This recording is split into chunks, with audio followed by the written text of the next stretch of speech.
Welcome back to the NFLandU podcast, everybody. It's Friday, November 6th, and man, it is already week 9. Believe it or not, in the NFL. I am here joined by the great Mark Hogan. Mark, how you doing today, my man? Well, great, Hayden. It's obviously been an insane week now with the election and stuff. We're back in lockdown over here, so it's nice to be able to take our mind off it for a while and look forward to some week 9 football. Yeah, and that's what we're going to try and give you guys here today. I know it's been a rough week here in the States with the election, and like Mark said, he's in lockdown across the pond. So we're going to give you all just a nice and easy, fun day of football, and it looks like a pretty fun slate. It looks like we're going to get some pretty good games this week here in week 9. And before we get into all that, I want to give a big shout out to our guest picker this week, Stu, the Kilted Cardinal fan on Twitter at Cardinal Kilted. You can check out his Twitter profile there and wait for the graphic on Friday that Mark's going to put out because it's going to be sexy and beautiful like always to get Stu's picks. But man, huge shout out to Stu for being our guest picker this week. And oh man, it's going to be a fun week of picks. I can already tell there's going to be some islands. I'm just going to throw that out there. There's going to be some islands this week. Well, you know what? You say it was a beautiful graphic that we put out last week. Oh man, it wasn't looking beautiful midway through the slate of games. What did I go? Something like I had 2 or 3 games picked. That we had last week Pro Football Mania on Twitter making the picks with us, and he had a fantastic run of games. He called 3 of the 4 upsets last week, which really put us to shame. So I've been embarrassed ever since, and I hope Cardinal Kilted Stu is just as on form because it was super exciting to watch that unfold the other day. I remember I tweeted at Pro Football Mania in the middle of all those upsets. I'm like, dude, do you want to go buy me lotto tickets? Because apparently you know how to see the future. But I asked him afterwards. I said I was surprised he didn't even go for the Tennessee game because he got every other upset. And he was like, I did look at it honestly, but I didn't want to be that bold. Jesus Christ, he saw it all coming. Jesus. I believe him too. I mean, if he'd gone 1-11, I don't think I would have thought too much of it. But look, he has a great record, so putting us all under pressure. Yeah, but not the rest of the guest pickers we're going to have on under pressure. You guys got to live up to the hype of Pro Football Mania because he brought the pain. So speaking of picks, I think it's high time we get into the Week 9 slate. Mark, where on the big, sexy slate of games would you like to start us off with? Yeah, I think we'll start off with a good one this week instead of getting into them as we go on. But Seattle and Buffalo is a matchup for me that it's not a get right game for Buffalo. It's a get respect game for Buffalo. They've been on this slide, not looking good. We've obviously a preview that they had a tough slate coming up, and they haven't looked good whatsoever. It's not just about winning your division. It's about being a threat as well. And like I said last week, I think the AFC East looks so miserable right now that I know that it's exciting for them as fans. Don't get me wrong, that they want to win that division because it hasn't been done for so long. Right. But you have to be able to put up a fight as well. You said it yourself about the Cowboys, seeing as the NFC East is so poor right now. There's no point just winning the division to get into the playoffs so you can say we went to the playoffs. Like, if you want to be a contender, well, here you go. Here's a bona fide superstar contender right now, Seattle, and give them a game. Give us something to say, yeah, you're looking good. Like, they have no excuses. Seattle's defense, we know all about it, and Allen is on pace. Josh Allen, that is on pace to shatter his own record of 3,093 yards, which he set last year passing. He's projected to go over 4,000 to break that by 1,000 yards. So that offense is clicking. They're going against this defense that, it gives me worries. I mean, defense wins championships, or it's supposed to do. And Seattle themselves are a perfect example of that. The whole Legion of Boom. And it's one kind of slight against Seattle right now is they are leaning because they can afford to lean on that offense. And DK Metcalf has proved me wrong. My brother will be delighted to hear because I haven't given DK Metcalf enough credit in the past. And obviously he balances out so well with Tyler Lockett. On the defensive side, though, they have some major additions coming back with Jamal Adams looking like he's healthy. And Carlos Dunlap now, after they trade for him, has passed through the protocol and can play. And it is huge because if you want to know how poor that pass rush has been, I mean, let me point to some numbers. Jamal Adams, he's been out since week 3. He still leads the team in sacks with two, joined No with a way. couple of other players. But Oh he's been out for man. that long, and what, as a safety, he's leading the team in sacks. And to put one further on you, I don't know, this slid under the radar. Rookie wide receiver Stephen Sullivan played 31% of the team's defensive snaps at defensive end. Like, I mean, he's obviously a big guy. He can be fielded at that position at defensive end, but that's just how crazy that pass rush was. I mean, yeah, Benson Mayo and stuff was out. They did draft your man in the second round, Darrell Taylor, who's injured, and I mean, I don't know when they're getting him back, but that defense, it certainly could be on the mend and getting better. I mean, yeah, last week they had a good game or whatever, but it just worries me that Baltimore last year was an electric offense and the defense then was letting it down somewhat. And then Tennessee comes along in the playoffs and knocks you off. So you can coast with Russell Wilson because he's great. But the one day he was mortal against Arizona, they didn't pull out. I mean, they put up a bunch of points, but hiccups happen. And I mean, that's, I suppose, a story for another day. The actual defense against the Bills, I still am picking Seattle to win this game. My hope for it is that Buffalo can at least put up a game because they have no excuses against this defense. They should at least be able to look good and earn some respect back.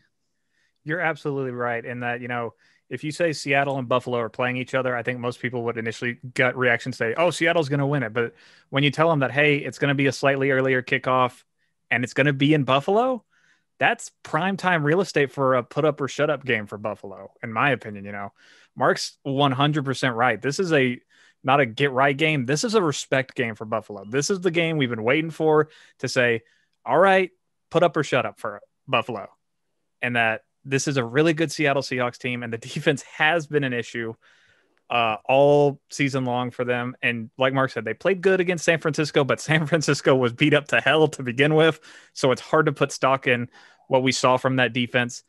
I do want to point something out. I know this isn't my game, but I did some research into this one because I was curious about the Seattle Seahawks on the road. I know I've kind of hit this stat before, but in the Pete Carroll era since 2010, the Seattle Seahawks have never lost a road game in New York, ever. They're 5-0. And you want to go even deeper into those numbers? Russell Wilson is 9-1 as a starter versus the entire AFC East. And that one loss being, the Super Bowl loss. So were we really going to put that on Russell Wilson? The last time the Seahawks played Buffalo in Buffalo was in 2012, and they blew them out 50-17. All of these stats are, kind of reinforcing the idea that the Seahawks are probably going to handle business. But this is a get right game. Not get right. This is a respect game for Buffalo, and they need to show something. But I'm taking the Seahawks in Buffalo. It's worth pointing out as well just why we're reinforcing that Buffalo has a chance of this. Like, Jimmy Garoppolo played so poor that he was pulled after 3 quarters. But when Nick Mullins went in, he got scores and he could have potentially brought it back to a 1-score game. So Buffalo has no excuses with this defense. And even on its best day last weekend, it still was, there for the taking. And I mean, yeah, the offense for Seattle is keeping it going. But again, get respect game. Buffalo, put up some points on this team at least. Yeah, give us something to talk about, Buffalo. That's all we're asking for. Give us something to talk about. All right, so that's the Buffalo and Seattle game, and I am kind of mad because Mark read my mind because I was going to start with a big game as well because for the next game, I want to go to Sunday Night Football, the biggest game of the week. The 5-2 New Orleans Saints, who have won 4 in a row, are going to Tampa Bay to take on the 6-2 Buccaneers, who have won 3 in a row. 3 in a row, if I can learn how to talk. This is the main event of the evening, people. This is the game everybody should be watching, much like how we hyped up their week 1 matchup, how everybody was frothing at the mouth to get a look at what Tom Brady would look like in the Buccaneers. They need to be more hyped for this one because this is going to be a more telling game than what we got in week 1. And both teams are coming off wins that were a little too close for comfort, especially the Saints, who narrowly escaped a draw against the Bears in that overtime thriller for whatever reason. They kicked it at the last minute, and the Buccaneers barely survived on Monday Night Football against the Giants. And now here they are on Sunday Night Football. And it should be a really fun game because both of these teams are playing a lot better than they were in week 1 for various reasons.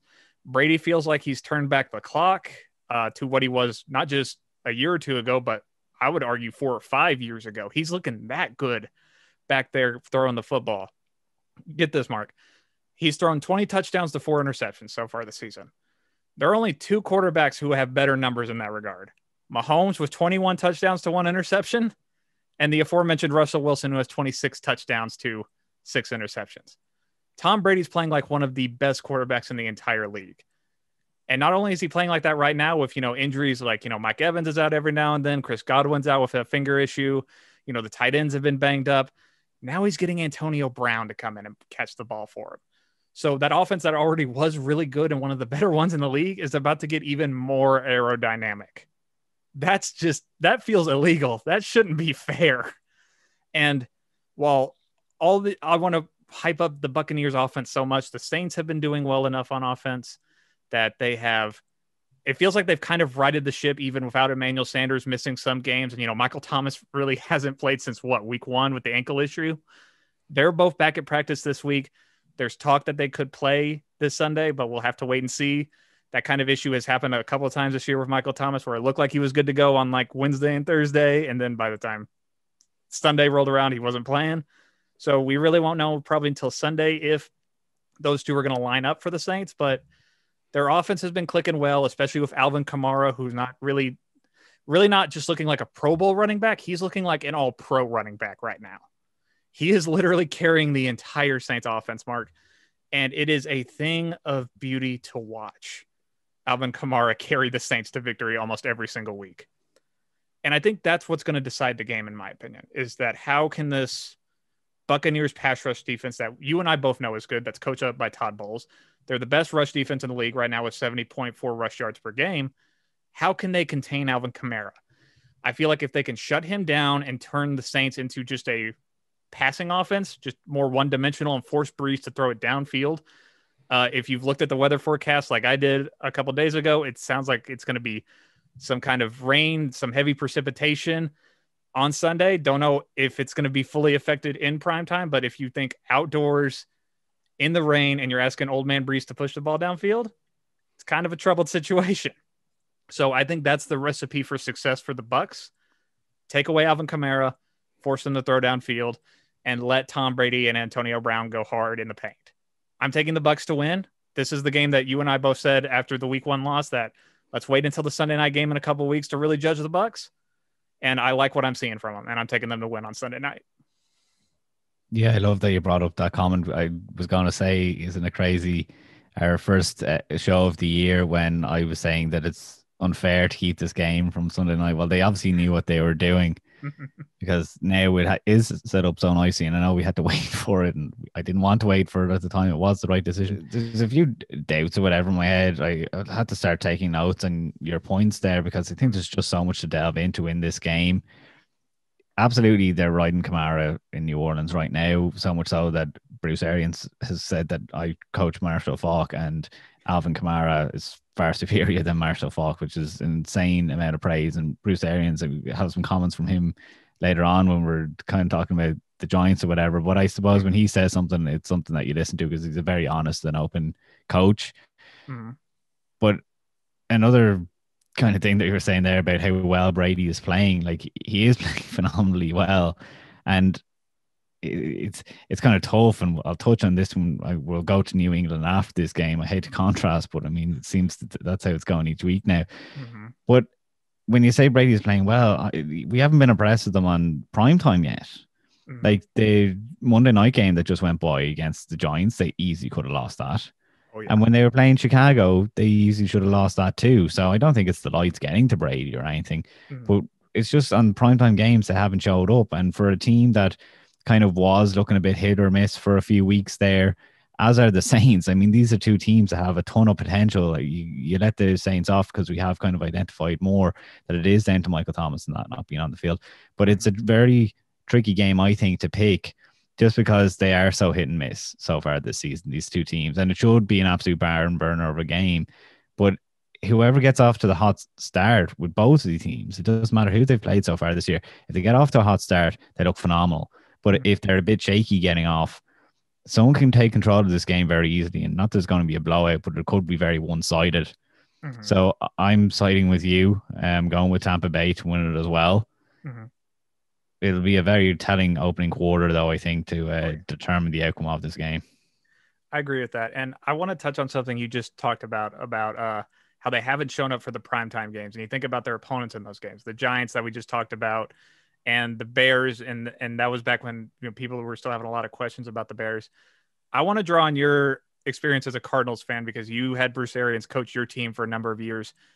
Is it just kind of a thing for Bruce Arians teams to occasionally not look so good against lesser opponents, kind of like how Mike Tomlin's Steelers occasionally do it? Or has this kind of been an anomaly for the Buccaneers? Is this something to expect more of, in your opinion, or from your remembrance of Cardinals? Yeah, no, do you know what? It's kind of funny that you said. I didn't think that was unique to just a Cardinals team or to a coach specifically like Bruce Arians, but absolutely there was, like, the Cardinals missed the playoffs one year because they're 10-6 because they won some upsets, but then they lost some easier games. But at the same time, the Cardinals lost this year under Cliff Kingsbury to the Detroit Lions and Carolina Panthers, who, are certainly okay teams. But, then they go and beat Seattle the next week. And I know they beat Dallas on a down week, but that was a game that a lot of people had put down an L for at the beginning of the season, Mm-hmm. So I think that it's not to do with foot off the gas or whatever.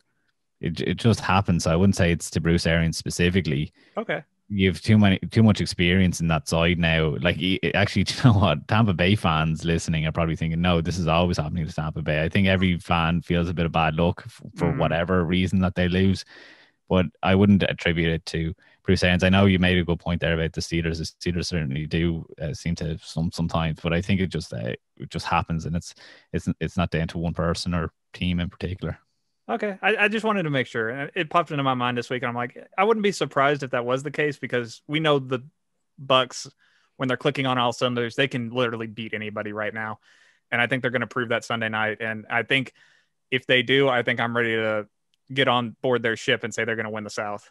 I really am. I'm really impressed with what they're doing. But that's somehow we're checking out of this game without mentioning Antonio Brown. So way to go, us, the only podcast doing it.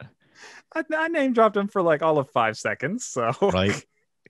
I mean, yeah, he's just another name and a bunch of talent there. So bringing it forward, because it transitions nicely into our next game. We might as well talk about New England, because little did I ever think I'd find it so frustrating or irritating to watch New England struggle at quarterback. For real. But that's exactly what's happening right now. I mean, Cam Newton, the comeback player of the year talk turned into the MVP talk so fast. I mean, back in October, I read an article about how now is the time to strike with a $90 million contract for Cam Newton because it'll be a bargain. Yeah. And why are the Patriots waiting? He is 5 interceptions and no touchdowns in his last 3 games. Yeah. And of course, he had that huge fumble there on Sunday. You can't blame him for that. I mean, he was trying to make a play there. He was trying to put them in a position to win. I mean, yeah, maybe he should have been smarter than to run head first into a few players like he did. But what Cam Newton is doing, I mean, it is frustrating. He's less games played or whatever, but he is 32nd in touchdowns, only 2 on the year, 28th in passing, 5th worst interceptions. He's 7 of them. And his QBR is 3rd worst, 45.9. I mean, that's the number that fluctuates. It kind of suits you to have lesser games because one good game can make you look very good in QBR. For what it's worth, I mean, Edelman is out, but like Brady is looking so good with Tampa Bay because he has all the talent that it just does show how depleted it was. And maybe it seems certain now he jumped ship because he knew there was no way he was going to bail anyone out there in New England because they look so bad. Similarly, because this is actually New York, are playing the New York Giants, who seem to never get a mention anymore because we talked about them for the first 5 weeks and then there's only so much you can say. But Cam Newton seems to be in a bit of a position like Sam Darnold is in New York, that there's no talent around. So it's like, how do you evaluate in the moment and going forward? Like there's not too many tangibles that can cause you to lose. It's just you're not a good team. You don't have the players to even rate. So I can't believe we're at this point already, like just so extremely fast. I just gave the coaches so much credit in New England. I thought they were going to get it done. Sure, like McDaniels and stuff, they were supposed to pull you out of any hole. Bill Belichick being the defensive guru, and it just hasn't worked for them. And all of a sudden, it's a write-off a year. We previewed the last few games thinking or saying how big of a slump can Bill Belichick get into. It surely can't go on more than 2-3 games, and here we are. They could go 4 straight losses in a row. I mean, it's lucky that it's the Jets because they could potentially lose to any other team. Mm-hmm. But for what it's worth, is you bring up whatever game you want to go to next. I mean, I think their season's done anyway in New England. It's shocking. Mm-hmm. It's shocking standings that they're at right now, 2-6. That, yeah, I can't believe that it's come to this, but here we are, and New England, the Jets could pull one over them. My God. Yeah, I'm right there with you. I honestly can't believe we're in week 9 and we're talking about forking the New England Patriots. That just feels, man, that just don't feel right. It just don't feel right. But that's the game on Monday Night Football, the Jets at the Patriots.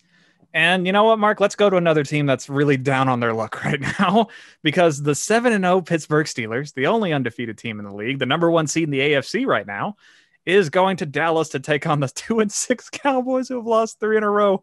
Oh my God, this is going to be a slaughter. A lot's going on in Dallas. A lot of moving pieces all at once. Here's why. Because Mr. Gucci Bendanucci on Sunday Night Football, he didn't have the best time out there. And you can't really blame him for all of it, because that offensive line is literally doing nothing to protect him. And Jerry Jones and Mike McCarthy looked at his performance and said he's not seeing the field good enough, according to Jane Slater, who reported on Thursday Night Football. She said that he's not seeing the field good enough. It's not moving fast enough for him. He's basically been benched this week. Andy Dalton's still in COVID, the COVID list right now. That means right now Mike McCarthy has a decision to make. You either start Garrett Gilbert, one of the quarterbacks on the roster, or Cooper Rush, another one of the quarterbacks on the roster. Neither one of these men have ever started a game in their lives in the NFL. Neither one of them. Punters, Hayden. They do sound like punters. But Cooper Rush has been in the Cowboys system for the last couple of years as a backup. He was let go before this offseason, and they brought him back in the last couple of weeks after all the injuries started happening. So for the sake of argument, let's just say that they're going to start Cooper Rush, because he's the one the most familiar with Kellen Moore's system, the offensive coordinator in Dallas. Let's just say they start him for the sake of this argument. They're going to go out there and put him behind this terrible, god-awful offensive line that can't block anybody, and he's going to go up against the defense with the most sacks in the league with 30. Oh my God, we need to pray for this poor man's safety. Let's all form a prayer circle and pray for Cooper Rush, because he is not going to escape this game healthy. It's just not going to go well. It's just awful in Dallas. It really is. This team is the worst team in the NFC East because of not just all the injuries, but the lack of defensive talent. We're not going to spend too much time on this game, but Steelers by 30. It's going to be that ugly. Yeah, look, I don't doubt it. There's probably no point sticking on the game for too long. It shouldn't be any kind of challenge really for Dallas or for Pittsburgh. They've never gone 8-0 before, which is a shock considering they seem to have been the dominant team for so long. I mean, obviously 8-0 is tough to do. So I don't know if this is a banana peel that's after being laid out for them. I wouldn't think so. I mean, it happened though. Watch Dallas be the one team to beat Pittsburgh just to screw everything up. Yeah, I mean, those trick plays that they came up with the other day, I don't even know if you call them trick plays. It's just whatever that to scheme up. Mike McCarthy's obviously been around football for long enough and to know said, let's go for it. Let's try all these weird things, make the game interesting on primetime football. But yeah, I think Pittsburgh, and to bring us into our next game, we might as well fix up the rest of this NFC East with the Eagles on a bye. Yeah. Washington playing New York. When you mentioned Dallas, it's like this is pivotal what's going on for Washington right now. Their upcoming opponents over the next 4 games, the Giants, Lions, Bengals, and Cowboys. I mean, it's probably easier on paper, but like they're 8-22-1 combined, and Washington now needs to separate from the Cowboys and from the Giants. Because look, they've already beaten Philadelphia once this year, so they're in terms of that division. Okay, there's not a hope in hell they're getting any kind of wild card. But look, Philadelphia looks so poor, or poor enough, I should say, that Washington could step up. And Ron Rivera this week, he called second-year player Stephen Sims a vet that's coming back purely because he was around the team in training camp and has been around the team for long enough that he can be considered a vet in their eyes, because they have been hit with injuries and they don't have many options at wide receiver. Terry McLaurin has had 60% of the receiver targets. Like it's except for if you're Seattle, it's not a way to go forward. Kyle Allen has obviously had the turnovers in week 6, and that's why the Giants won this corresponding game 3 weeks ago.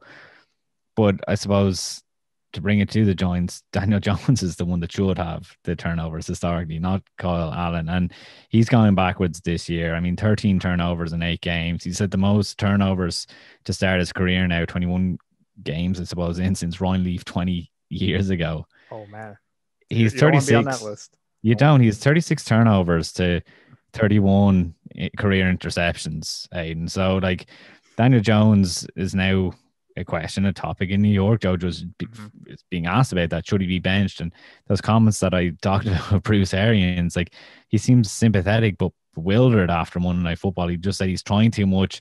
Clearly, the interceptions cost him the game, and he said, "God bless him. He's just a kid who thinks he can make a play, but kind of in a way like don't force it." Now he's lucky. Washington is in the lower half of turnovers in the league. They've 8 interceptions and 1 fumble. So just don't go trying making those plays, Daniel Jones. But I mean, it's just worrying for where the Giants are at. And I think this game is a great summary of the 29 quarterback class, and it's kind of a tale of what's to come for guys that are looking ahead to Trevor Lawrence and Justin Fields and that. Yeah, these guys came in now. Of course, Daniel Jones was picked too early, was the whole narrative. But like in that draft class was obviously Dwayne Haskins selected 15th overall by Washington. He's gone already. Whatever they say about him, he's not coming back. And no matter how Ron Rivera won't rule it out. Gardner Minshew, well, obviously that year. Jared Stidham with New England. We've already previewed it. Like, he's not around. So it's only Kyler Murray and Daniel Jones remain. And when you're pushing forward, like, say, the likes of the Jets or whoever it may be, or the Giants now, if they're talking about benching them and looking towards the future, it's like, do you select a quarterback? Because look at what Washington did. They chose Chase Young instead of going for a Justin Herbert or a Tua, who was on the board. Obviously, they went for Chase Young.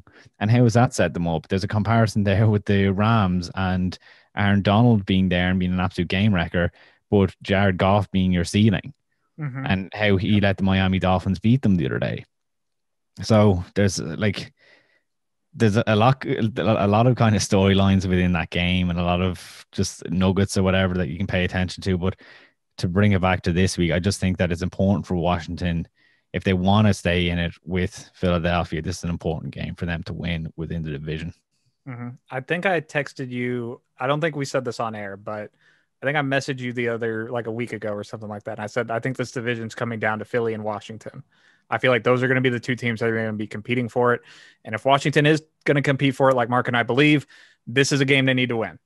Absolutely need to win, especially after the Giants are coming off that humiliating win on Monday night where they could have beaten the Buccaneers if Daniel Jones doesn't turn that ball over. That offensive line was playing really well, and he let the team down. I really feel like next season could be a stepping stone year for the Giants, where they really kind of blossom. Hopefully, if they can get some more wide receiver help, because I feel like that's an area where they're really struggling right now because they don't have good enough guys. But I'm taking Washington to win on Sunday because I think that right now, I can't believe I'm going to say this. I think Washington might be the team to win the NFC East at this point, because they're the team that I think I like the most out of all this garbage in there. So yeah, I'm taking Washington. It's worth mentioning again, we'll go on to our next game here, but this whole line about the Giants not having wide receivers, like Golden Tate, he was on, or his wife was on Instagram, social media after the game the other day because he's not getting targeted. So the Giants have to blame themselves. Like, they explained it after the game. I think it was they did a breakdown. Joe Judge did a breakdown afterwards with reporters and talking about how on Evan Ingram on his touchdown, like, it should have probably gone to Golden Tate, who was wide open, versus having to force the ball to Evan Ingram. And he's over there waving for the ball, and he's like, oh, well, he's the check down player or whatever. I mean, make him your number 1 guy. Go for him. He's a good wide receiver.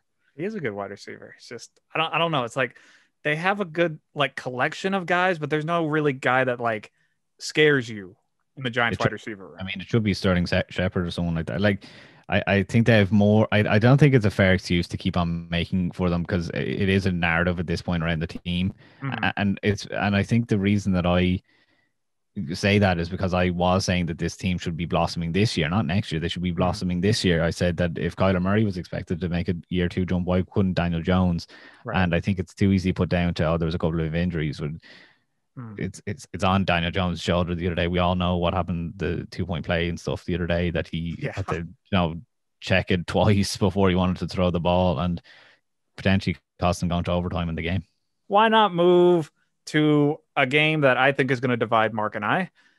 Because I'm talking about the 3-4 Denver Broncos going to Atlanta to take on the 2-6 Falcons.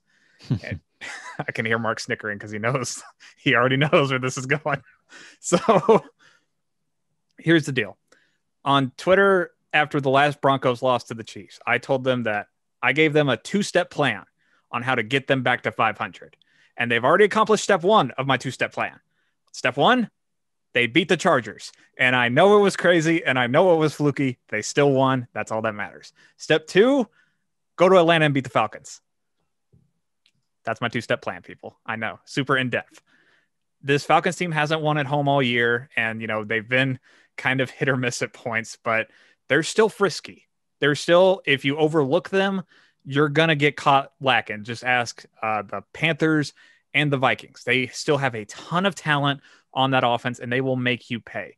But I think that Drew Lock and the rest of that Broncos offense, they got a big kind of like, it was kind of like a, stretch out, oh, we did it. We got our big moment against a division rival. So, that could carry some momentum forward, I think, especially Phillip Lindsay, who played extremely well in that game against the Chargers. Now that he feels like he's fully healthy, hopefully he can carry that over into this week and be more of a running game threat for the Broncos. They'll desperately need it because I feel like they're going to have to put up points in this game. The Denver Broncos are.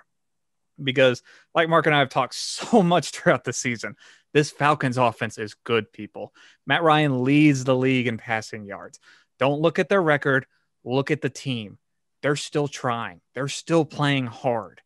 And they will beat you if you overlook them. Granted, they haven't won at home yet. That's not for lack of trying. They're out here trying their ass off to win. The good news is the Broncos aren't at the kind of level where they can afford to overlook the Falcons. I mean, next week they got the Raiders, and that'll be kind of a big prove-it moment because, full disclosure, I'm taking the Broncos to win this game, so the Broncos will be back at 500. The Raiders should still have a winning record by then, so it should be a big prove-it moment for both of those teams. But I really think that the Broncos can go into Atlanta and hopefully handle business, and it could be a big growing step for Drew Lock, going in there and hopefully putting up good numbers against a guy in Matt Ryan who's still showing that he's still got it in the 2020 season. But I'm taking the Broncos to win in Atlanta in the beautiful Rose Stadium that they got there. Hayden, if anyone was watching our stream, which is now on YouTube, they'll just see me go onto my phone. I didn't do it just for the plug. I did it genuinely because I had to check what Stu's picks were because I had to see, will I just play it safe and we'll all go for Denver? And I just have to watch the game, and at least I won't add to my frustration when Atlanta loses again. Don't do it, Mark. Don't do it. Yeah, right. I don't know what I'm going to do with this one. I think I'm stalling at this point still. Atlanta, obviously, the other day, they won that Thursday night game, and we were texting during it, and we expected them to mess it up, and they didn't. And it was interesting because Carolina did mess it up. I mean, obviously Teddy Bridgewater seemed to get injured towards the end of the game or whatever, but it was definitely a fascinating game. And on the flip side of that, Denver weren't good on the weekend. Like, the Chargers beat themselves, I thought. Agreed. It's kind of annoying me. I like Drew Lock, but it's annoying me how he does his little dances. I know that was him coming through college. He does his dances, but it's a bit cringy when you're not playing particularly well. And he's doing dances as though, like, I'm unstoppable. It's like, if you're Patrick Mahomes, you can get away with putting a guy in your back and, run down the sideline doing a piggyback. But when he throws a touchdown pass and he's coming off dancing, he just doesn't look mature enough to me. Like, he hasn't been there, act as though you've been there before. So, bring it more specifically to this game, and you said something there about home or something about Denver. They're against the spread this year. Away, they're 3-0, whereas Atlanta hasn't won at home or whatever reason. I agree basically that I think that Denver will have to put up points because I think that Atlanta should be firing again. It's just weird when they go home, they don't seem to be able to pull out a win. But I checked Stu's picks there, and he's going to Atlanta, so I'm going to join him, put you on an island, and I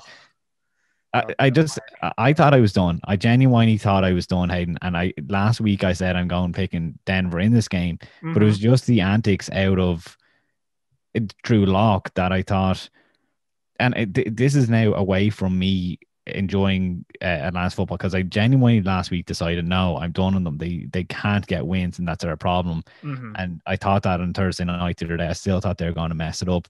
Oh, But I yeah. just, comparing Matt Ryan to Drew Lock, I just didn't see. I just think that Matt Ryan should be able to beat a guy that dances his way off the field after he scored a touchdown. Mm-hmm. And that's what I didn't like what I have been seeing, but it kind of annoyed me the other day when the Chargers were beating themselves and Drew Lock. Like, the Chargers, by the way, went up by 21 points the other day. They did. They beat themselves, Drew Lock. It wasn't you didn't put the team on your back. Melvin Gordon being out is kind of having the Carolina Panthers effect, that he kind of frees up the offense a little bit. Philip Lindsay's a better fit in that, it seems, just on the surface level, kind of takeaway from what I've seen. But yeah, I just didn't think that Denver did enough to win the last game. It was a fluky win. And with Atlanta, there's some bit of momentum, I think, real momentum. Can I tell you what that Chargers-Denver game reminded me of? It reminded me exactly of that Denver-New England game that Denver pulled out, that Drew Lock played horrifically awful in the fourth quarter, and they still found a way to win. And that Drew Lock really didn't play well against the Chargers. It's just his opponent found a way to fluke it up, and the Broncos came out with a win. And that's kind of hard to read into in that. Does that mean that the Broncos just find ways to win, or they just got a horseshoe stuck up? They just that lucky. So, oh, sweet Jesus, it's happening again. The more I talk to you about the Falcons, the more I want to pick them. I hate you so much, Mark. I hate you so much. I'm glad you locked in your pick, because honestly, I think that Atlanta will lose. It's just I'm not on board with.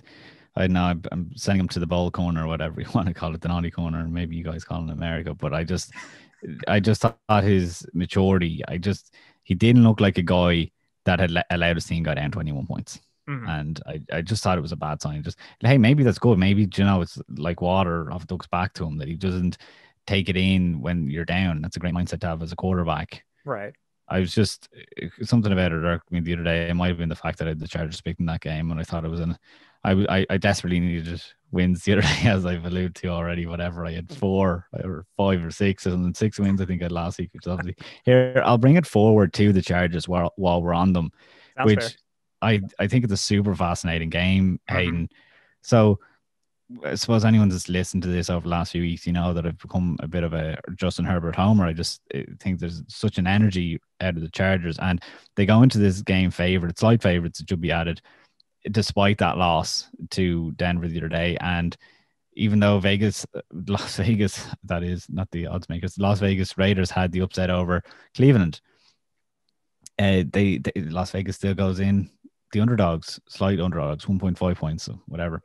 So, like, I've talked about Justin Herbert, so maybe it's worth pointing to the Raiders. And that win the other day was something special, because we had previewed and said John Gruden is able to do that kind of upset. Mm-hmm.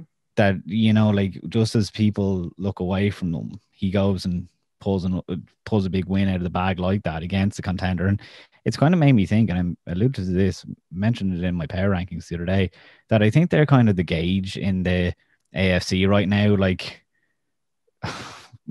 yeah, look, they look bad either side of the Kansas City win that they had, but they have it in them that they can do that. And I think it's worth noticing. I read this on it's fantasyindex.com. They've had the toughest strength of schedule through the first half of the year. I mean, they have played big teams. They played the New England Patriots when they were looking good. And yeah, now it's time for them to stabilize. Like, going into the Cleveland game, they gave up second most points, and then they kept a capable Cleveland Browns team to just 6 points. Now, that is an outlier. That's their lowest points total given up in the last 3 seasons. But it kind of was a throwback to what John Gruden said when he was employed 3 years ago by them, that he wants to wind the clock back to 1998 and, run the game. The weather was shocking the other day, so it would have forced you to do it anyway. But it just showed against the best run game there is in the NFL. I know it's minus Nick Chubb, but Las Vegas was better than Cleveland the other day running the ball. They ran it 45 times, and the Browns aren't an easy team to run on either. They actually just, because it's the Chargers that Vegas is playing this week, they rank around the same. So there's no reason why the Raiders can't have that same kind of approach and just run like crazy. John Gruden loves his heavy sets, and it works better when you can run or then pass the ball to Darren Waller.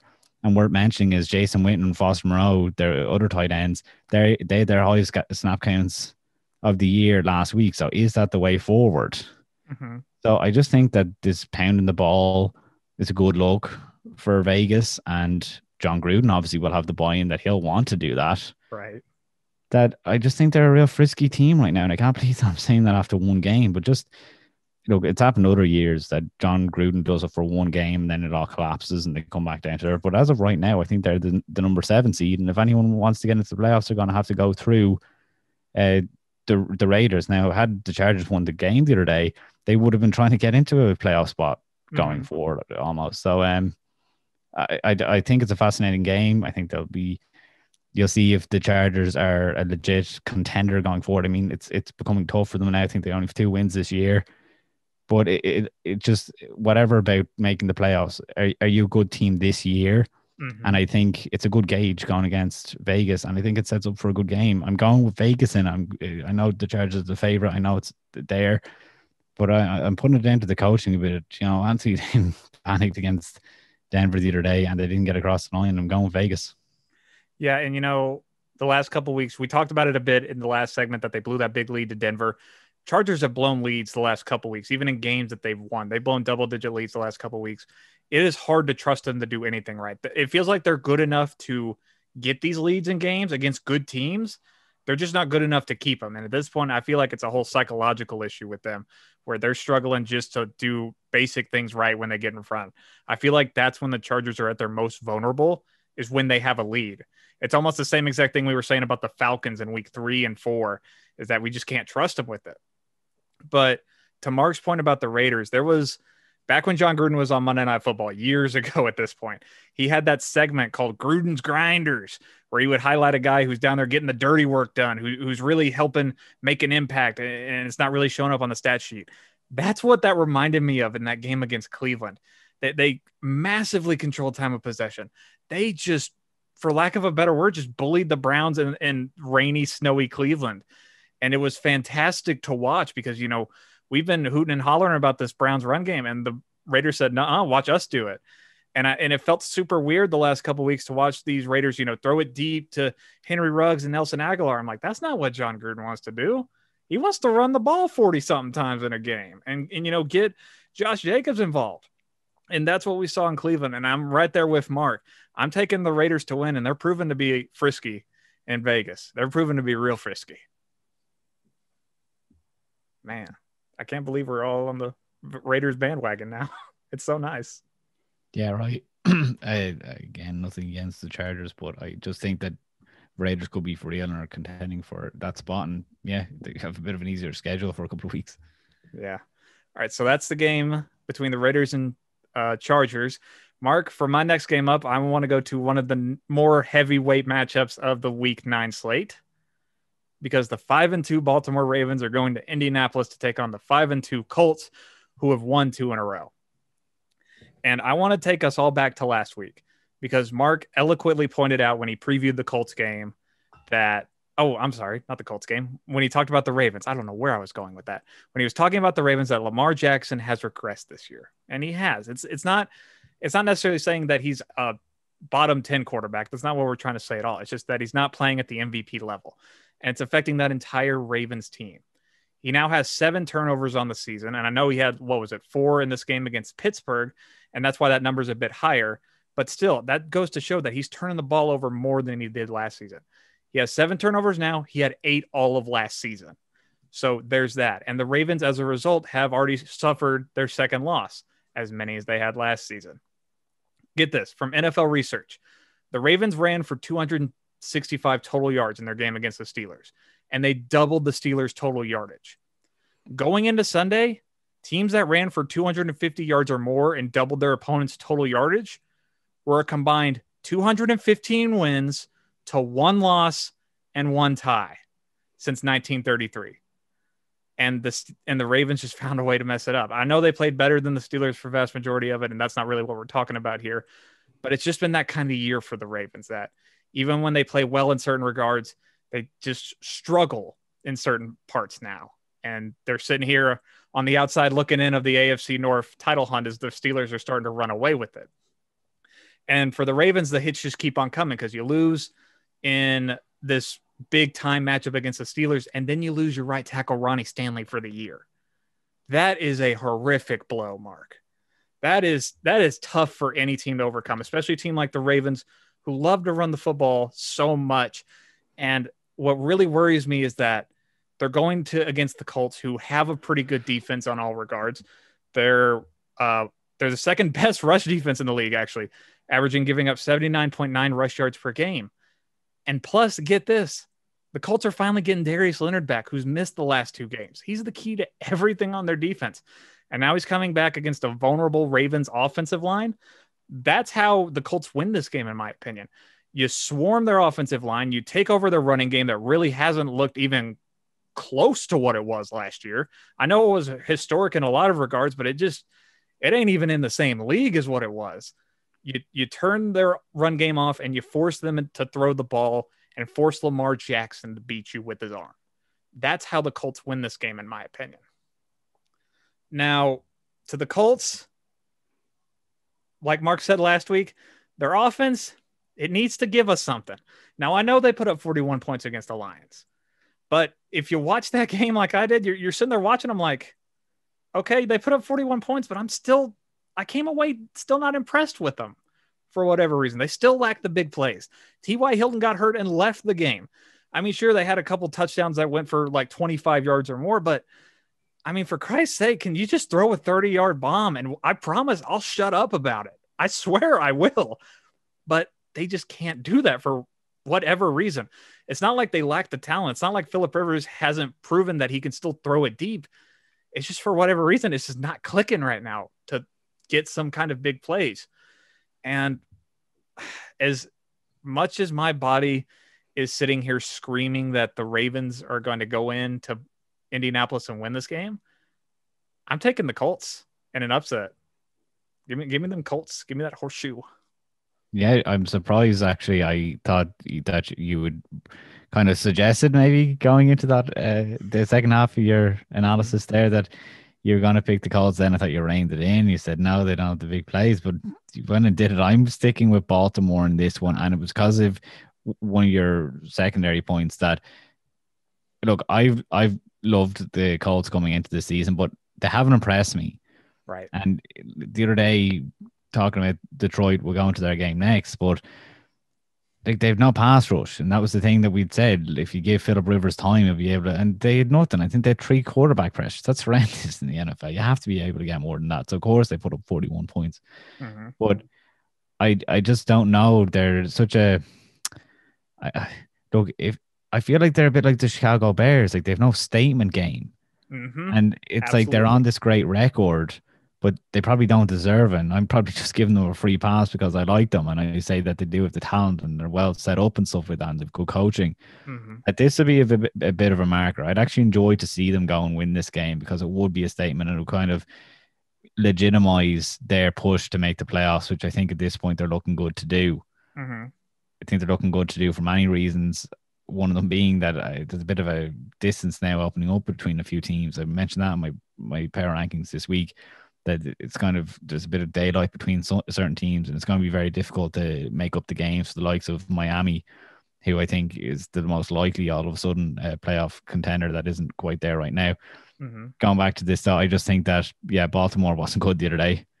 I think the offense hasn't been clicking. There's no reason to think that suddenly it's going to go against the Colts defense. It's going to be able to let off the hook. I did think the other day there's enough camera angles close up on Lamar Jackson's bewildered face that made me a bit worried that I had them picked in that game, and they could have pulled it off coming down the end. He just didn't get it done. He wasn't clutch. So it's a big question mark game, and either team could really win. And I'm going to go with Baltimore, probably on a legacy, a historical for the last 12 months kind of way, that they need to start clicking.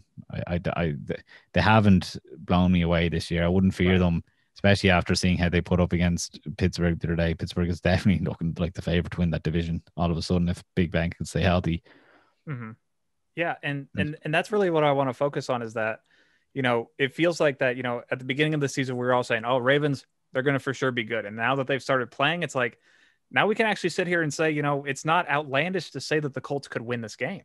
because that's just how the Ravens have played. They haven't played terribly awful. They're just not the dominant selves that we thought they could be.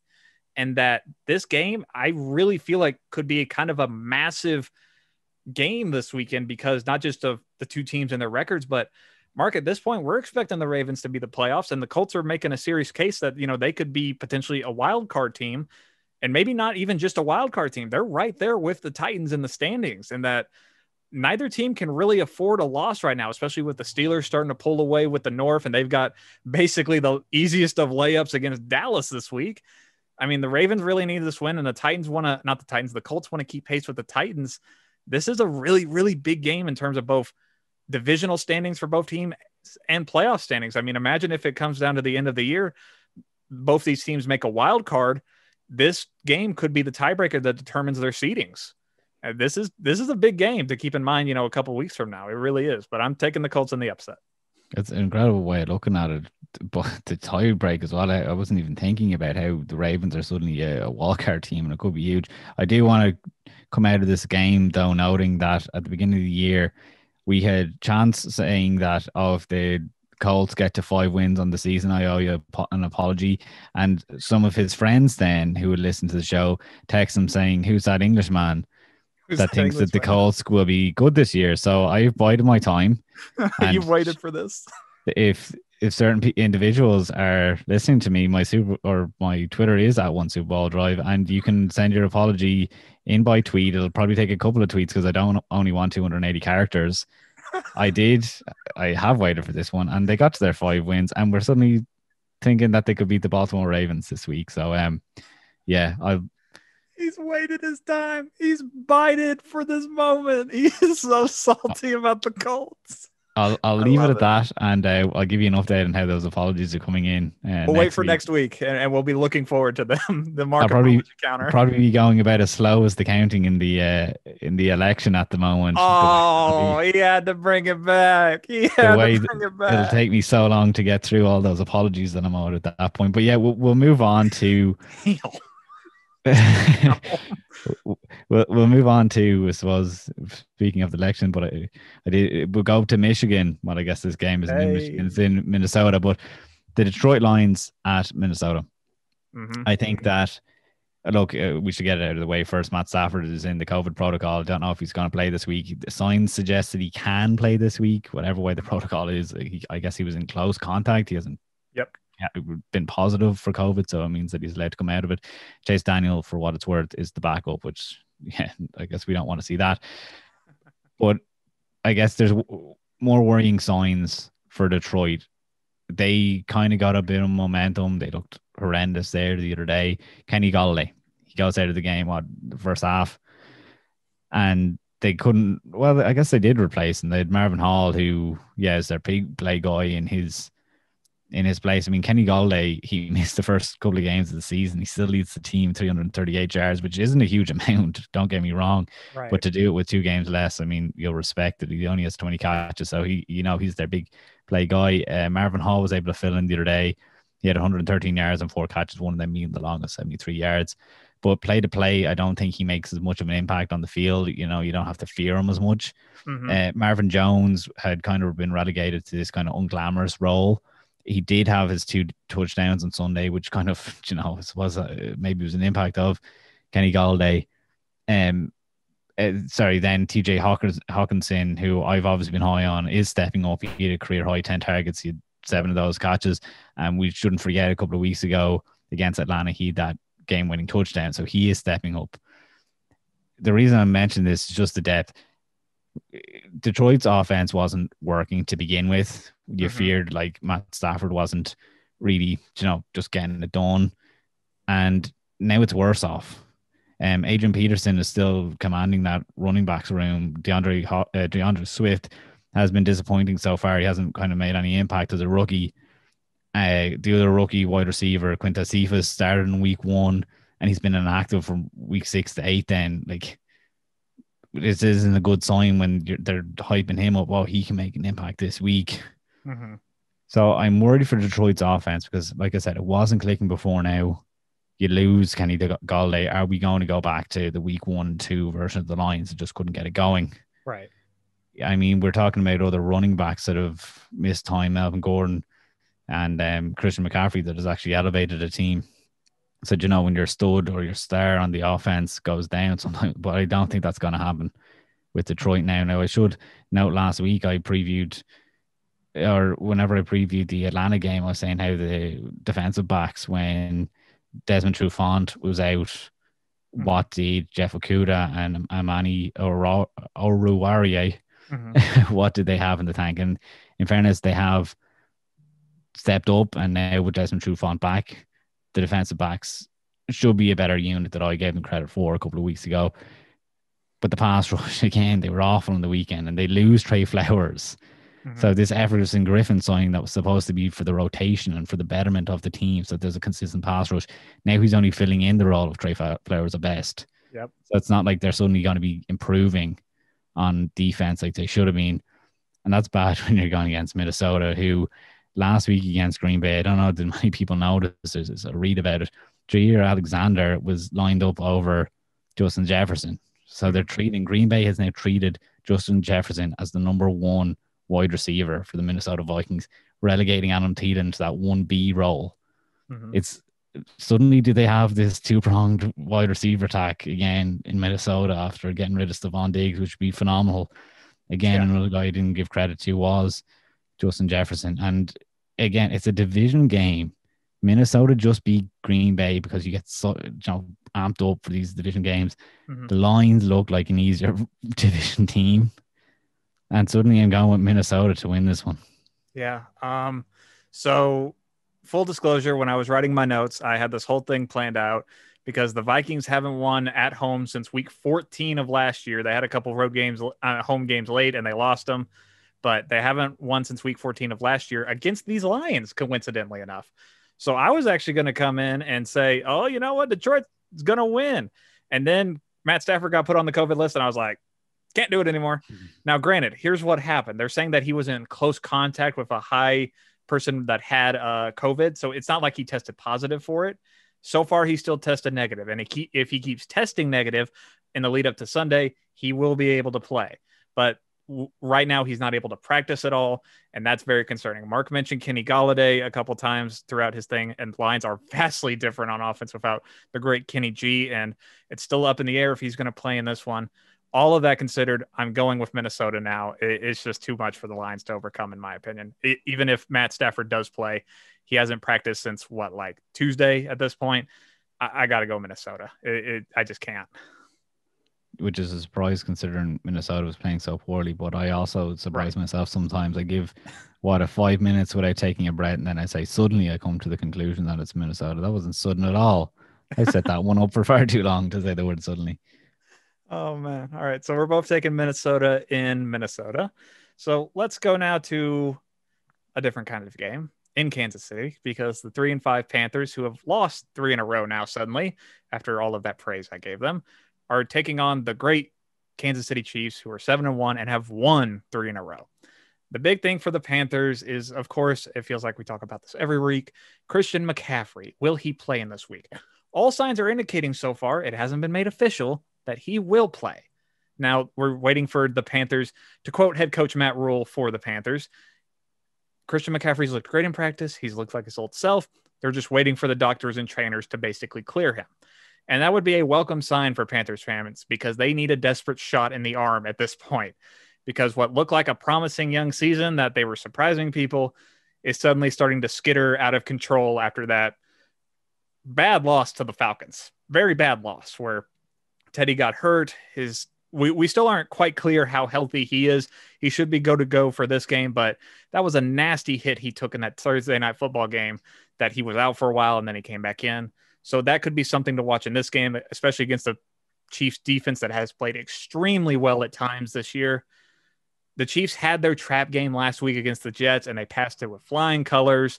There's no reason to suspect that this would go anything in the opposite direction. I don't really see the Panthers going in and putting up points against this Chiefs defense, because that's what they're going to have to do.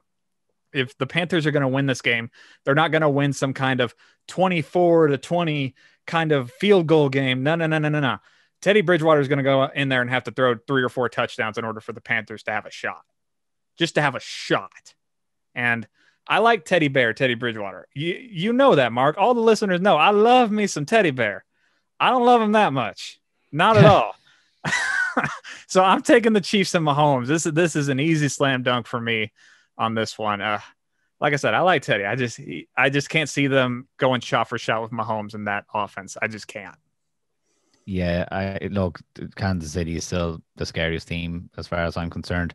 Mm-hmm. I give it this stat out each week if you're wondering which the biggest margin of difference by the bookmakers is. It's this game. Really? 10.5 points is a bit of a surprise, but I mean, they look poor on Thursday Night Football, even though they've gotten the extra couple of days to prepare for this game. I mean, the Chiefs are on another level.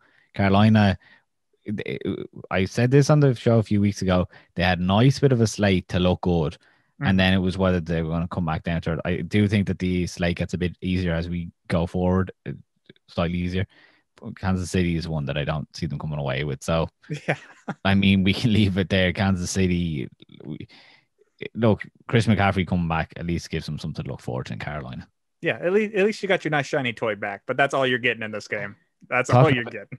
Talking about nice shiny toys, one stayed in our next destination with Houston. They didn't let go of Will Fuller this week, which was, I mean, this game, Houston at Jacksonville, is more about the storylines going into it to me than anything else, because I think it's a pretty obvious win for Houston, who, you know, finally get to pick up some wins. And I wish that they had picked up maybe one more and we could say they could push for the playoffs, because I suppose they stand at one win right now. It's just too far, too much to overcome. But keeping Will Fuller is a bit of a positive, big good for the organization.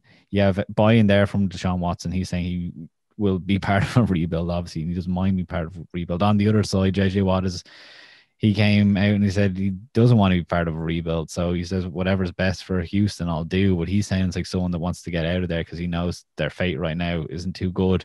And then another storyline that I thought was a bit interesting, especially considering the team has now gone into quarantine for COVID, is Josh McCown was signed off Philadelphia's practice squad. He was Philadelphia's quarantine quarterback that they just left there, joined the Zoom meetings, have fun, whatever. So he's active now, and it makes me wonder, is it quarterback affected? Is AJ McCarron the backup? Is he the one that's gone into COVID? Because one of the players does have it. I don't know as we record this who it is. So it seems there's a bit of a quarterback problem there. On the other side of the ball, there's certainly a quarterback problem with Minshew Mania. We said they'll be looking there. Doug Marrone, Jay Gruden, I should say. We're just looking for a reason to bench Gardner Minshew, really. I mean, they didn't want to, but then sure, that led into Minshew not declaring the thumb injury. They figure out he has gone down. There's no guarantee that he's going to come back. But it's very difficult for 6th-round pick Jake Luton, not sure of his name yet. We'll listen to the commentary on the weekend when it finally gets pronounced. But they're putting him in. It is telling that Mike Glenn is the backup. Yeah. That they're putting this guy in and they're trying to do some valuations. So they did come out during the week and said, we're trying to get a bit more exotic, a bit fancier on offense, just going forward with Minshew. And now they're saying, that won't be able to happen as much. But they said it's just going to put a lot of pressure on running back James Robinson, who obviously has been a bright spot for them. But I think, the storylines going into this game, I don't think this game is much of a story, though. Houston should have enough. I can't see an upset happening here. So Houston is a 7-point favorite on the road, and that's who I'm sticking with for this one. Yeah, Jacksonville hasn't won since their week 1 upset of the Colts. And, Mark had this talking point early on in the season, and I really agreed with it, is that the Texans came out of the gate with such a tough schedule that they were just getting big time opponent after big time opponent. And Mark said, if you give them a minute, when they get to these lesser opponents, they're going to be better against them because, they've already had their will tested. They've already sharpened their swords for these big dogs. They're finally getting the lesser opponent we always waited for, Mark. They're getting their layup finally. And I'm taking the Texans. This should be an easy one for them, especially considering Deshaun Watson is still playing at a pretty good level despite their record of 1-6. And as you pull up whatever game you want to go to next, he still has Will Fuller there. I think I need to correct you. I think you said that Houston's first win was the first week upset against the Colts. That was Jacksonville. I meant to say Jacksonville's first win. In case anyone is first win. I'm sorry getting muddled by that. Yeah, sorry about that. Anywho, going to my last game on the schedule is a pretty big one. And it's going to be a lot like that Indianapolis-Baltimore game we previewed earlier, because I think this one could also have pretty big playoff implications, even though these two teams are in opposite conferences. Because you got the 5-3 Chicago Bears, who have now lost 2 in a row, going to Tennessee to take on the Titans, who are also 5-2. I know, just a slight difference of a record, but they've also lost 2 in a row. And that's what I really want to focus on in this talk, is that considering where both of these teams are in their divisional standings, and considering that they're both coming off of 2-game losing streaks, this game is massively important for both of them if they want to win their divisions. They both need this win. I really want to start talking about the Bears first, because I read something online this week that really caught my attention. The Bears defense, in my opinion, played pretty solid against the Saints, all things considered. I feel like they played good enough to win the game. The only problem was their offense gave them absolutely nothing, Mark, and it feels like I'm beating a dead horse at this point, but follow me on this one. It's been an ongoing issue all year. They're 29th in total offense with 310.6 yards per game, and they're 29th in points per game with 20.1. This lack of offense seems to be something that has bled into the relationship between Matt Nagy and current starting quarterback Nick Foles. I say current because the backup, Mitch Trubisky, has a shoulder injury and is seeing a specialist in Los Angeles, so you can't really go back to him at this point, so you're stuck with Foles. Anywho, this comes from Jason Leiser. I know I'm butchering that name. Jason Leiser of the Chicago Sun-Times. He reports that there seems to be some kind of growing rift between Foles and Nagy, with contentious barbs constantly being thrown back and forth between the two. Matt Nagy seems to be constantly upset about how Nick Foles relies too much on the bracelet that he calls his plays on. He's upset that Foles relies too much on that. And it might also lead back into on how the Bears were on Monday night a couple weeks ago when they played the Rams. Nick Foles apparently told the Monday night crew when they were doing, their pregame interviews where they're talking to the players. He apparently told them, according to Jason Leiser of the Chicago Sun-Times, Nick Foles told the Monday night crew that he sometimes has to constantly remind Matt Nagy that they can't run certain plays because the offensive line doesn't give him enough protection to do so. So I know that I'm really reading between the lines and I might be splitting hairs here, but considering that their offense is really struggling and that it's been a constant focal point issue for the Bears, it just seems like it's starting to get a little tense around there, and that they could really, really use a game where they go out there and put up like 30 points on offense.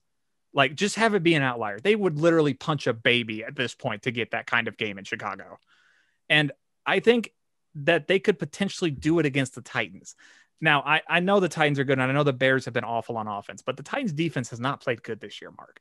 And I know they went out and traded, in my opinion, probably one of the best trades at the trade deadline, as little action as it was. Yeah. They went out and got Desmond King from the Chargers to come play corner for them, and they only got him for a 6th-round pick, a former All-Pro. That's a steal. Can I jump in there? Oh, yeah, I dude, was devastated that for a 6th-round pick, I loved Desmond King in that All-Pro year. What was it, 2016? And we mentioned the show a couple of weeks ago how he was unhappy. I didn't think he was so unhappy and the team were so gone off and that they're going to do it for a 6th-round pick that, like, maybe he doesn't work out, but for a 6th-round pick, you have to pull the trigger. My God, if the Cardinals gave up a 3rd, I would have been happy with it. Like, I was, as a fan, I was devastated they didn't get him. He's a phenomenal player. He just wasn't being utilized. And my whole hopes going into last year with the Chargers was that defensive back unit was so good. And again, they lost Derwin James this year that, early on, I didn't have that to cling on to with the Chargers. But I'll let you back on this one. My God, Desmond King for a 6th-round pick, that's robbery. It's highway robbery at its finest. I honestly thought it was fake when I first saw it. I'm like, there's no way they only got him for a 6th, but they did. And that's the kind of shot in the arm this Titans defense is needed, because their pass defense, it currently ranks 27th in the league so far, averaging giving up 268.7 yards per game. They have struggled to contain teams, and they're allowing everybody to put up points on them. I know the Bengals have been playing well, and I think they're better than their record suggests. But having, a 1-win team really go in there and hang 30 on you and look like the better team, that is not confidence inspiring for a Tennessee Titans team that we're all still kind of on board for winning the South. They got to play better on defense. And I feel like having Desmond King, I almost said Derwin James. I'm like, oh God, if only they got Derwin James. Desmond King come over and play corner for him. I feel like that's a massive boost. Their pass rush absolutely needs to get better. Jadeveon Clowney has been one of the worst off-season signings so far. He has gotten little to no production for them. I know they got some pressures on Joe Burrow, but for a team that was literally putting out 4 new offensive line starters, they should have gotten at least some sacks. They got none. And that's ridiculous. They need to play better. I really think that these two teams suddenly find themselves in ultra competitive divisions, especially the Bears didn't think that they would really be in reach. I know that the gap between the Packers and the Bears, when you look at them on paper, is like that big. If you're watching the video version of the show, I'm holding my hands very far apart, but they're right there record wise. They can still, if the Packers suddenly start dropping games, the Bears could take over, and the Titans got to start putting up some space between them and the Colts, who I said could win this Sunday. So the Titans kind of have to win to stay in control of the South.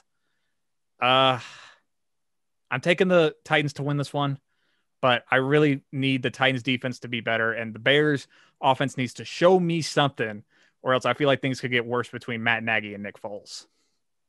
Yeah, two teams that have to put up something this weekend. We previewed a couple of weeks ago, and it's still out on Twitter if you want to look into it, why Tennessee was overrated and why I was reluctant to put them really into my top 8 in power rankings, that they did wind up there as a division leader, but that they weren't really being dominant. I mean, to bring up some of the facts, they beat the Jags by 3 points. They beat the Vikings by 1 point.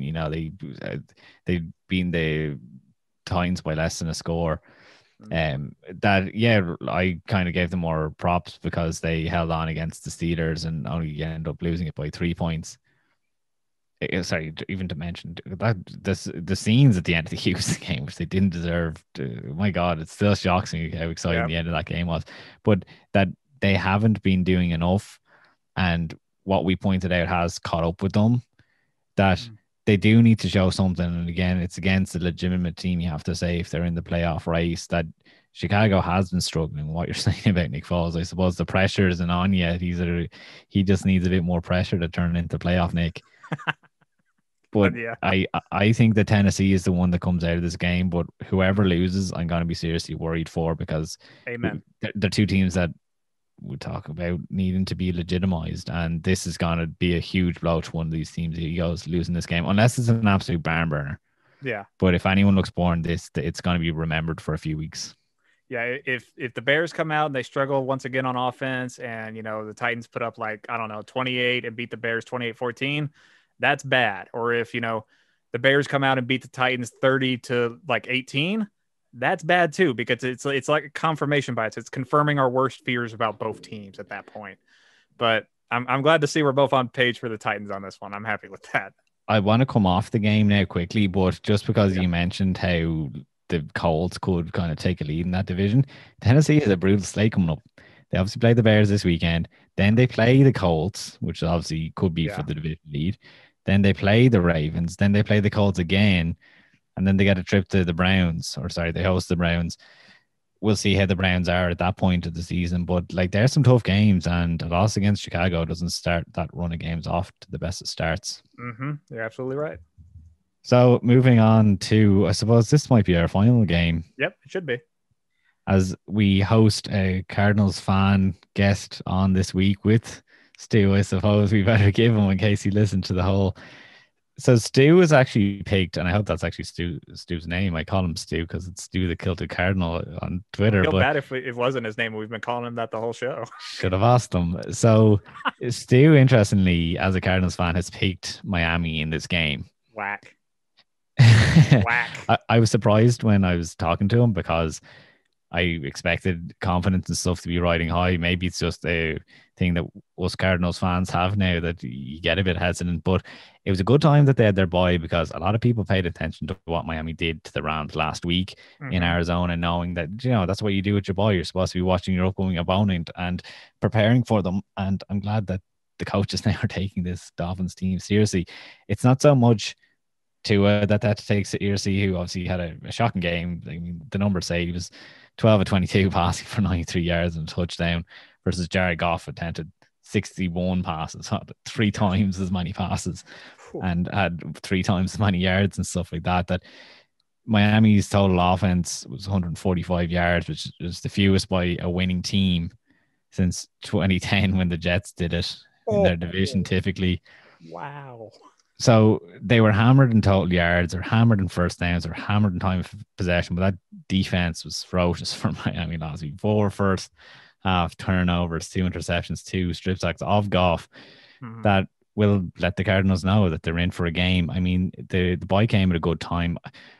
If you want to call it the Seattle effect, the Cardinals, or that's what I'm going to christen anyway, the Cardinals have a good offense Mhm.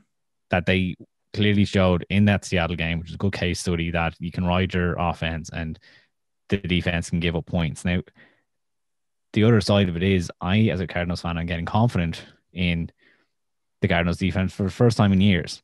Mhm. I mean, a lot hinges when you're doing breakdowns of games on the defensive backs. I mean, do they let your coordinator run his scheme? Now, I've mentioned before, Vance Joseph wants to, you know, put his DBs out on islands to a certain point, make them do a lot of the work.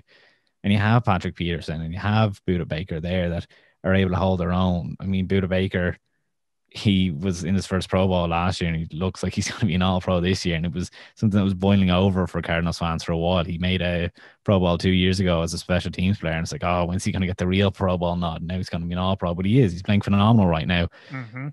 And yeah, look, Drake Kirkpatrick, the other cornerback's out. Byron Murphy, another cornerback, he's going to be in the COVID protocol. I don't think he can get out by this weekend. So it looks like you're looking at Prince Mukamara, who I think was released from from Las Vegas, I think, and that's how they picked him up.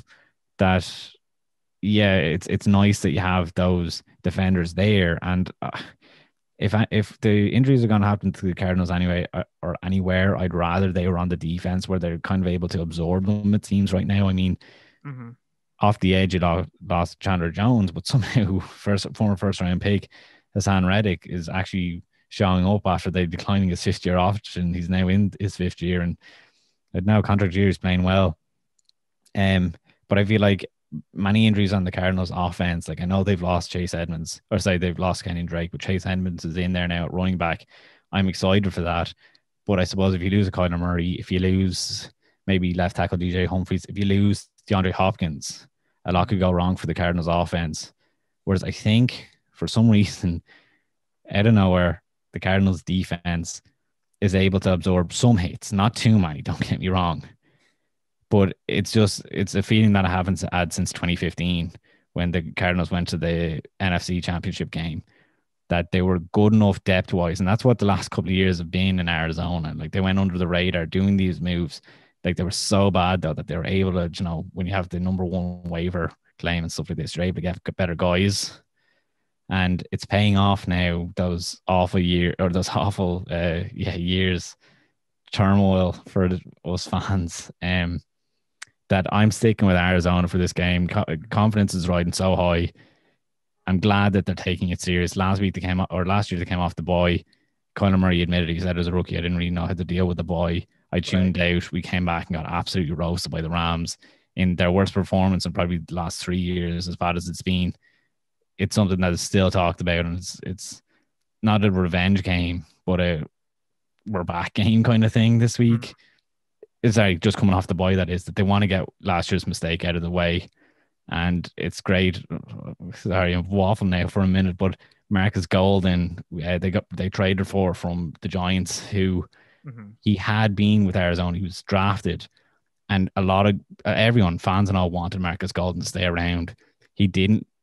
He played fine in New York, but he never hit the heights that people expected when he followed James Bettcher, the defense coordinator there after Bruce Arians and stuff left after 2017. Mm-hmm. But it's exciting to have Marcus Golden back now, because him and Chandler Jones were a real tag team, and they need a bit of an edge presence now that Chandler Jones is gone. I said Hassan Reddick is obviously playing well. We don't know what Isaiah Simmons is doing. But yes, look, I gave a bit of extra analysis there for Stu, our guest pick, but I'm staying with Arizona this week. Miami is a bit scary, but I'm staying with Arizona. Yeah, like Mark said, the Miami offense came out and struggled a bit last week, and what I really liked was their defense. They're number one in points per game. Like right now, I feel like they're really well coached. I feel like Byron Jones, who should still be a Cowboy, and I'm still very mad over that, but he's playing some Pro Bowl, borderline All Pro level in Miami right now at corner for them. I really like their defense. Their offense is some questions with Tua and, some injuries at running back. It sounds like Mike Gaskin's not going to play. I wrote down in my notes that I wanted to take the Dolphins, and now I'm sitting here very hesitant to do it because my body is saying that's a stupid thing to do right now, but I'm going to say screw it. I'm going to ride the Dolphins. I'm going to ride the Miami train, even though I'm going to regret it, and I know it. I hope so. If I get Arizona wrong now, and I've been on an island for this week, and you and Stu both have picked Miami, I will be after all those upsets that got last week. I don't think I'll be able to come on shows anymore. I'll be so embarrassed. Oh, man. I would honestly feel truly horrendously bad if the Cardinals lost this game. But the Dolphins are frisky. They're not to be overlooked. They're really not to be. They're frisky. All right. So that's our Week 9 slate. Mark, that was a very fun show. I had a lot of fun. I don't know about you. Any last words before we sign off?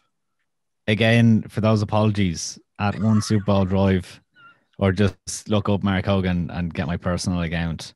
And yeah, looking forward to it. My DMs will be, I'll do it now. I'll make sure those DMs are open. Yeah, on the video version, if you're watching it, you see that little name tag right under Mark's name. That's his Twitter @ Hit him up and apologize. We'll put it all up. We'll put Instagram, Facebook, LinkedIn. We'll put them all up on the page. No excuses not to send those apologies. He's earned it. He was right, people. You got to grovel now. You got to grovel. That's the way it works. All right, so thank you all for listening to today's show. We'll be back next week to preview the Week 10 slate, and I hope you all enjoy Week 9. It should be a very fun one. That's Mark, and I'm Hayden, and we'll see you here next week. Bye.